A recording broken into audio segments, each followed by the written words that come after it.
ఇప్పుడు టెన్నిస్ కు కావాల్సిన ఆయుధాల గురించి తెలుసుకుందాం. మీకు కావాల్సిందల్లా 27 అంగుళాల పొడవున్న టెన్నిస్ రాకెట్ లాంటి బ్యాట్, ఒక ప్రకాశవంతమైన లేత పచ్చరంగు టెన్నిస్ బంతి, మనం ఆడే కోర్ట్ రకానికి తగ్గట్టుగా జారకుండా ఉండే షూస్ వేసుకోవడం ముఖ్యం. ఒక ఆసక్తికరమైన విషయం, ప్రతి సంవత్సరం 300 మిలియన్లకు పైగా టెన్నిస్ బంతులు తయారవుతాయి. ఇప్పుడు రూల్స్ గురించి మాట్లాడుకుందాం.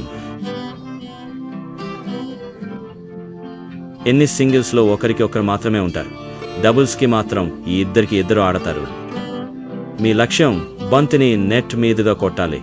లైన్స్ లోపల పడేలా చూసుకోవాలి. ప్రత్యర్థి తిరిగి కొట్టలేకుండా ఆడాలి. కానీ ఇది అంత ఈజీ కాదు. బంతి ఒక్కసారి మాత్రమే నేల మీద పడాలి. 2 సార్లు కొట్టకూడదు. నెట్ ని ముట్టుకోకూడదు. స్కోరింగ్ సిస్టమ్ చూద్దాం. ప్రతి గేమ్ నవ్వు అంటే 0తో మొదలవుతుంది.